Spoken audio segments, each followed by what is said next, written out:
수험생 여러분 안녕하십니까? 이번 시간에는 재무제표에 대해서 살펴보도록 하겠습니다. 저희가 지난 시간에 그 회계 순환 과정에 대해서 학습을 했었죠, 그죠?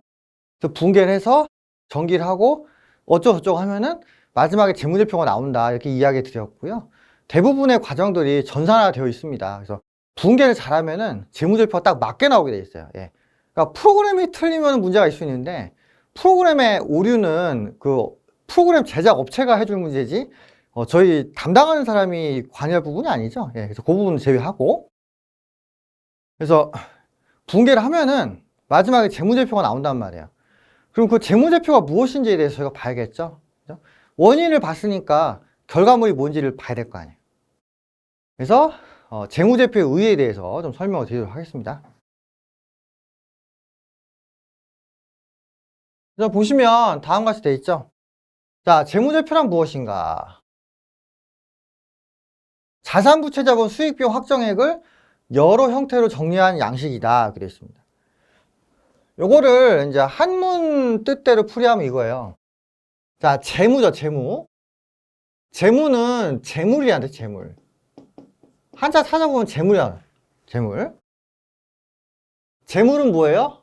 돈이죠, 돈. 그리고 이 제자는 여러 제자입니다, 여러 제자. 표는 표고요. 이것도 양식. 그래서 회사가 가지고 있는 돈에 대해서 여러 가지 형태로 보여주는 표를 재무제표다. 이렇게 이야기를 하는 거고요. 그럼 왜 돈이냐? 우리가 앞에서도 봤지만은 기업의 목적은 뭐예요? 돈을 버는 거잖아요. 그래서 기업의 거래라는 거는 궁극적으로 돈을 벌거나 쓰는 활동이 된단 말이에요. 그럼 당연히 돈에 대해서 뭔가를 보여주는 게 맞죠. 그죠? 원칙적으로 맞다고요. 예. 그래서 분개를 하게 되면 분개 안에 자산부채자본, 수익비용 이렇게 들어오잖아요. 그죠? 그럼 이걸 정리해가지고 일정한 양식을 만든단 말이죠. 그럼 우리가 그걸 보고서 이 회사의 어떤 상태가 어떤가, 이 회사의 실적이 어떤가, 투자할 것인지 대출할 것인지 뭐 이런 거를 결정한다는 겁니다. 그러면 재무제표의 종류에 대해서 볼 건데요. 일단 그 일반 기업회 기준에서는 재무제표가 크게 5가지, 5가지. 그 중에서 중요한 거는 재무상태표와 손익계산서고요. 자, 이걸 기반으로 해서 일단 3가지가 만들어집니다. 그래서 결론적으로는 재무제표는 크게 5가지로 이루어져 있다. 이렇게 이해를 하시면 되겠고요. 중요한 2가지. 재무상태표하고 손익계산서. 자, 이렇게 되는 거고요. 그 다음에 3가지는 자본변동표, 현금흐름표, 주석이 되어 있습니다. 그 주석 안에 이익잉여금 처분계산서가 들어가거든요. 네. 그래서 시험에서 재무제표가 아닌 것이 무엇이냐 이렇게 물어볼 때가 있습니다. 그러면은 이 5가지가 아닌 거를 쓰시면 돼요. 재무상태표, 손익계산서, 자본변동표, 현금흐름표, 주석 이 위에 다른 게 보기로 나오면은 그걸 답으로 쓰시면 된다는 거죠. 아니면 반대로 재무제표인 게 무엇이냐 이렇게 나올 수도 있기 때문에 이 5가지는 반드시 암기를 하셔야 됩니다. 그러면 먼저 그 재무상태표와 손익계산서에 대해서 좀 살펴보도록 하겠습니다. 요거 2개가 중요하니까 이거 2개를 보는 게 중요하겠죠, 그죠? 그래서 재무상태표는요, 자산부채 자본을 이렇게 모은 겁니다. 우리가 분개하면은 그 분개 요소가 5가지 중에 하나가 되잖아요. 그래서 자산부채 자본, 수익비용 중에 뭐가 이렇게 분개할 때 들어가죠? 그 중에 자산부채 자본을 모은 게 재무상태표예요. 그리고 손익계산서는 이제 수익과 비용을 모은 거죠. 예. 그래서 3개, 2개 이렇게 모아서 정리를 하는 것이다. 이렇게 이해를 해주시면 될 것 같습니다. 그리고 약간 다른 얘기지만 금융감독원 공식 사이트에 들어가면은 외부 감사를 받은 재무제표를 검색을 할 수가 있습니다. 그래서 코스피나 코스닥 시장에 상장되어 있는 회사 재무제표도 볼 수 있고요. 그 위에 비상장 회사로서 외부 감사를 받은 재무제표에 대해서도 금융감독원 사이트에서 검색을 할 수가 있다 이거죠. 그래서 이 외부 감사라는 거는 공인회계사, 즉 저 같은 사람을 얘기한 거예요. 저 같은 사람이 이제 객관적인 입장에서 자산부채자본 수익비용이 잘 계산되었는지를 이제 보는 거예요. 그래서 그런 외부 감사 받고 나서 오케이면은 이제 공식 사이트에 이제 올라가는 거죠. 그리고 재무상태표하고 손익계산서가 먼저 완성이 돼야 된다. 이거 기억해 주시면 됩니다. 사례도 있으니까 차후에 풀어보면 되겠죠? 자, 재무상태표인데요. 정의를 암기하시 바랍니다. 물론 교재 뒤에 재무제표 표시공시에도 나오는데 미리 좀 보시는 게 좋지 않을까 싶어요. 그래서 재무상태표는 자산부채 자본에 대한 정보를 제공하는 보고서입니다. 근데 자산부채 자본이라는 거는 일정 시점에 잔액 얼마 이렇게 되어 있거든요. 그래서 일정 시점 현재고요.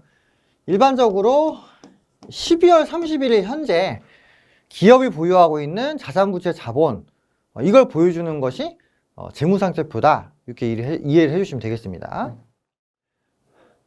자산이란 건 뭐예요? 회사가 돈을 받을 수 있는 어떤 시스템을 얘기하는 거죠.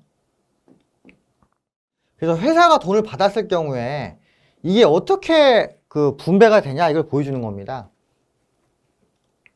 그래서 부채 같은 경우는 3자한테 지급이 되는 거고요. 그 다음에 자본 어때요? 이건 회사의 주인, 즉 주주한테 배분이 되는 거죠. 그래서 회사가 보유한 돈과 기타 유사한 것들은 3자한테 지급되거나 주주한테 지급이 된다. 그 지급될 상황을 이제 보여주는 표다. 이렇게 이해를 하시면 되겠습니다. 그래서 나중에 그 자산부채 자본의 종류에 대해서 여러분들이 보실 겁니다. 그러면은 학습하시면서 자산부채 자본이 이렇게 분개가 되면서 재무상태표에 모이는구나. 이렇게 또 이해를 하시면 된다는 거죠. 그러니까 자세하게 표시되는 거는 좀 뒤에 가서 볼게요. 그 초반부터 보기는 좀 어려우니까 그 저희 교재 그 회계 뒤쪽이 있죠. 아마 12장인가 11장인가 그럴 건데 그때 이제 재무제표 표시공시를 보시면은 어떻게 재무상태표가 구체적으로 만들어지는지를 아실 수 있을 겁니다. 그래서 재무상태표를 통해서 이해관계자들이 뭘 알지는 여러분들 한번 읽어보세요. 그래서 회사가 뭘 갖고 있는지, 자금을 어디서 조달받았는지를 알 수 있는 거고요. 이걸 통해서 회사의 어떤 그 재무상태, 자금 현황 등을 확인할 수가 있다는 거죠. 이 공식 외우셔야 됩니다. 자산은 부채 더하기 자본. 회사가 보유하고 있는 것은 3자한테 지급되거나 주주한테 분배가 된다. 이 공식을 좀 외우셔야 돼요. 시험에 나올 수 있거든요. 네. 자, 그 다음에 손익계산서입니다. 손익계산서는 일정 기간 동안에 발생한 수익비용을 정리한 표입니다. 그래서 일정 기간이라는 거는 일반적으로 1월 1일부터 12월 31일까지를 이야기를 해요. 우리나라 대부분 회사의 회계 기간은 1월 1일부터 12월 31일까지입니다. 그래서 1년 동안 회사가 얻은 수익과 비용을 정리를 하고요. 그걸 바탕으로 해서 12월 31일 현재 회사가 보유하고 있는 자산부채 자본이 뭔지를 이제 보여주는 거죠. 그래서 작성 순서를 따지자면 이렇게 됩니다. 먼저 손익계산서를 작성을 해요. 그러고 나서 재무상태표를 작성을 하게 됩니다. 그래서 이 순서도 좀 기억을 하시면 좋겠고요. 그리고 이제 손익계산서에 들어가지 말아야 될 게 있는데, 이제 소유주와의 거래가 있거든요. 대표적으로 주식 발행이라든가 주식 감소가 있습니다. 이건 자본편에서 공부하실 건데요. 그리고 배당 이런 거는 빼고요. 거래 상대방, 그러니까 3자와의 거래에서 발생된 수익 비용만 손익계산서에 추가를 한다는 거죠. 주식 발행 감소나 배당은 재무상태표와 관련되어 있는 거기 때문에 얘는 뺍니다. 예. 그래서 손익계산서는 수익 비용에 대한 거고요. 나중에 보시면 아시겠지만은 수익 비용이 발생하면은 이게 자본 쪽으로 갑니다. 그래서 수익과 비용이 발생을 하면은 이게 자본의 이익 잉여금이라는 데 들어가거든요. 그래서 자본의 증감 정도를 보여준다는 얘기가 돼요. 뭐 자세한 거는 자본 쪽에서 보셔야 될 것 같고요. 그래서 이 내용을 통해서 우리가 두 가지 공식을 확인할 수 있습니다. 첫 번째는 수익에서 비용을 뺀 나머지가 뭐가 된다? 이익이에요. 수익은 돈이 순수하게 들어오는 거고 비용은 돈이 순수하게 나가는 거죠. 네. 그래서 이익이란 뭐예요? 순수하게 돈이 들어올 걸 얘기하는 거야. 이것저것 빼고. 예. 그리고 이 이익은 그 자본하고 연관이 있거든요. 그래서 좀 식을 쉽게 쓰면 이렇게 됩니다. 자, 기초자본에다가 이익을 더하면은 얘가 기말자본이 되거든요. 예. 기말자본이 되는데 기초자본 넘겨보세요. 그러면은 기말자본 빼기 기초자본 이렇게 될 거 아니에요, 그죠? 이 공식이 되는 거죠. 자, 무슨 얘기냐? 요 이익은요, 궁극적으로 회사에 돈을 투자한 투자자 몫이거든요. 투자자라면 뭐예요? 주주예요, 주주.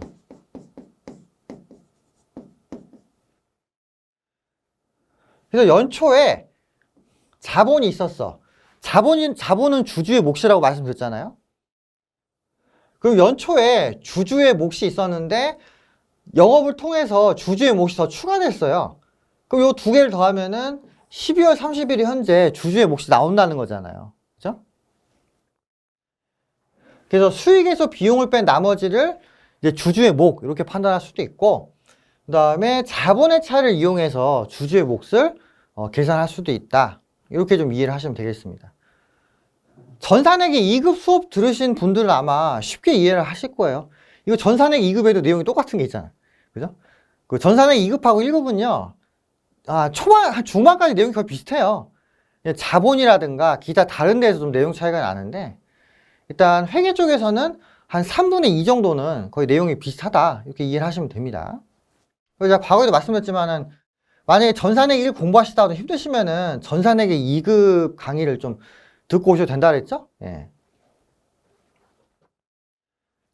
그래서 손익계산서에 관련된 공식을 여러분들이 좀 기억해 주시기 바랍니다. 그럼 공식이 3개죠. 재무상태표 공식, 자산은 부채 더하기 자본, 그 다음에 손익계산서 공식, 수익 빼기 비용은 이익, 기말자본 빼기 기초자본은 이익이 되죠. 그럼 또 요거 두 개를 결합해가지고 뭔가 이런저런 어떤 공식을 또 만들 수가 있겠죠. 그죠?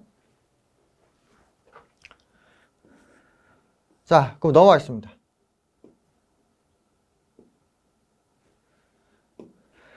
자, 그러면 재무상태표와 손익계산서의 연결관계가 어떤지를 좀 보도록 하겠는데요.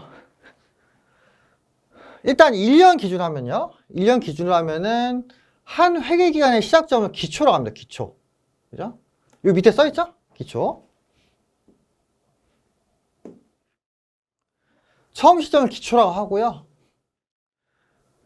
요때 이제 회사가 자산부채 자본을 가지고 영업을 한다는 거죠. 그러면 자산이 증가하거나 부채가 증가하거나 어쩌고 하면서 수익하고 비용이 발생한단 말이에요. 그럼 수익에서 비용을 뺐을 때 뭐가 나와? 이익이 나온다 이거죠. 그죠? 그 요 이익이 어디에 포함돼요? 자본 쪽에 포함이 됩니다. 이해되시죠? 예. 따라서 기초자본 더하기 이익은 뭐가 돼요? 기말자본이 된다 이거죠. 예. 그래서 기초자본 더하기 이익은 기말자본 이렇게 되고요. 그리고 기초, 기말 똑같이 자산은 뭐 더하기 뭐예요? 부채 더하기 자본이에요. 이렇게 이해해 주시면 되겠습니다. 그리고 이제 기중에 영업을 하면은 수익 비용 생기고요. 이게 다 정리돼 가지고 이제 기말에 그 재무상태표가 만들어지는 거죠. 그래서 기초, 기중, 기말의 뜻도 좀 기억을 해 주시기 바라고요. 그래서 이제 손익계산서부터 작성이 되면, 그죠? 요게 먼저 작성이 되면은 그 다음에 이제 기말 재무제표가 작성이 될 수가 있는 거예요. 이익이 얼마인지 확정이 돼야 자본이 확정이 되고, 그래야 이제 자산부채도 확정이 되는 이런 시스템이라는 거죠. 자, 여기 보시면은 제가 다 써놨으니까 한번 쭉 읽어보시고요. 잘 이해가 안 되시면은 강의를 또 들어주시면 되는 거죠.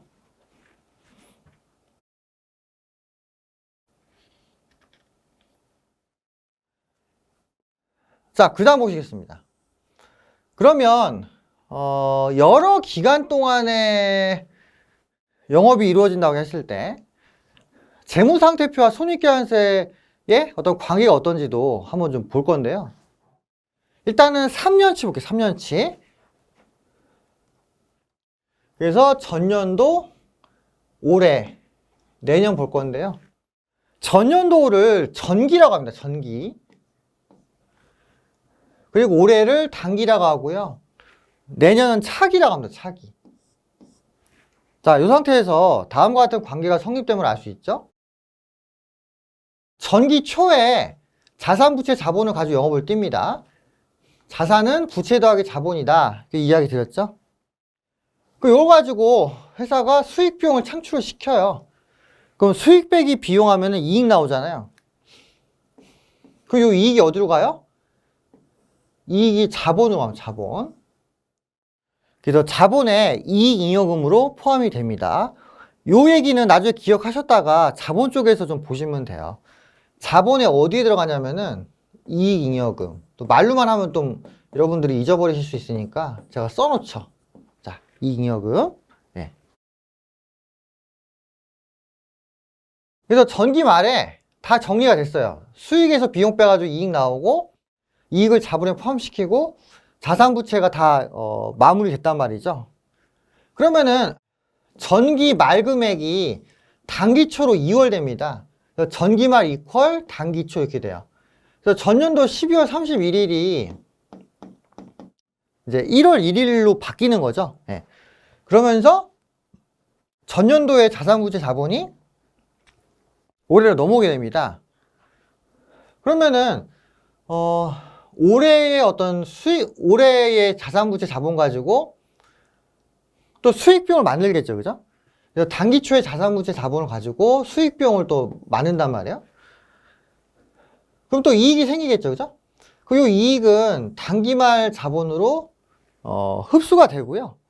그 자산 부채가 또 왔다 갔다 하면서 단기말 재무상태표가 만들어진단 말이에요.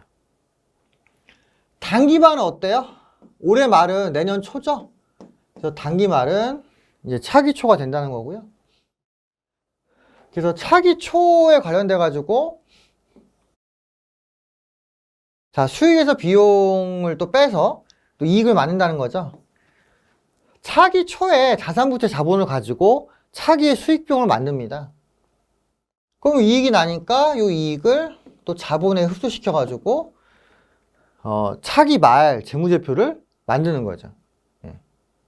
그래서 관계가 이렇게 이루어져 있기 때문에 이 관계를 좀 기억해 주세요. 그래서 일단 기초에 자산부채 자본이 있어. 그럼 그거 가지고 수익 비용을 만들어서 이익이 얼마인지 계산합니다. 그리고 그 이익을 자본에 흡수를 시키고 이제 자산부채가 정리돼서 그 다음 연도로 이렇게 넘어간다는 거죠. 예. 그래서 자산부채 자본은 이게 2월 됩니다. 다음 연도 넘어가는데요. 수익 비용은 보시면 아시겠지만 얘는 2월이 안 되죠. 그냥 그 해년도에 다 정리되고 그냥 끝납니다. 남은 짜투리 이익만 자본으로 들어간단 말이에요. 예. 그래서 가끔 차기로 2월 되는 거, 2월 안 되는 거 물어볼 때도 있어요. 물론 그건 전산액이 2급에서 보통 나오지만은 1급에서 만약에 나온다고 치면은 자산부채 자본만 그 다음 연도로 넘어간다. 이렇게 이해를 해 주셔야겠죠. 됐죠? 예.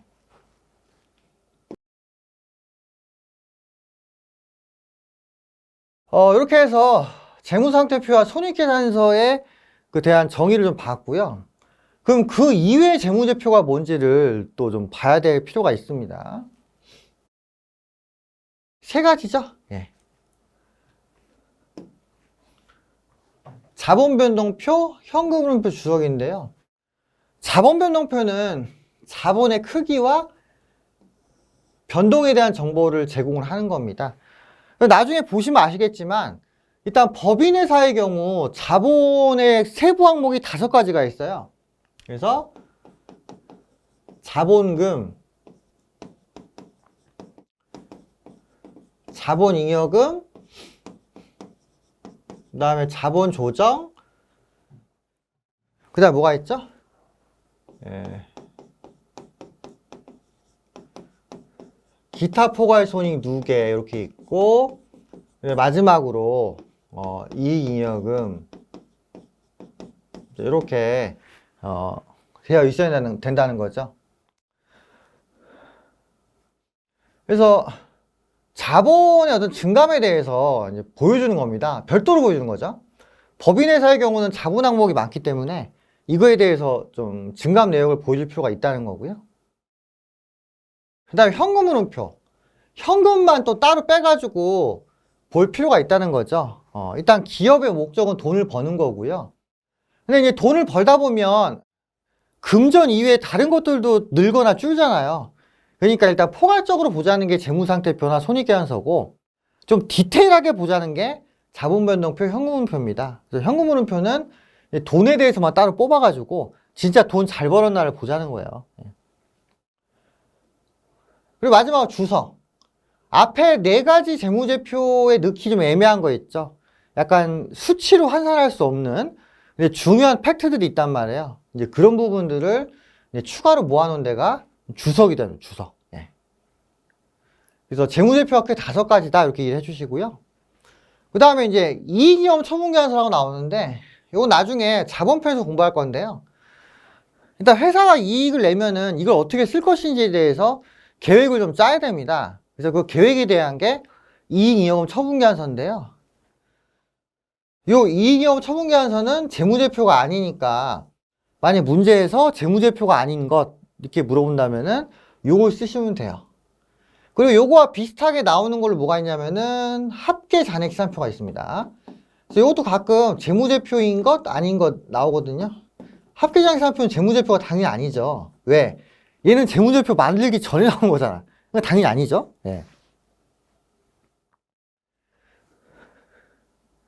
예, 이렇게 해서 일단 그 재무제표, 그죠? 붕괴한 결과, 뭐가 만들어지는지 봤습니다.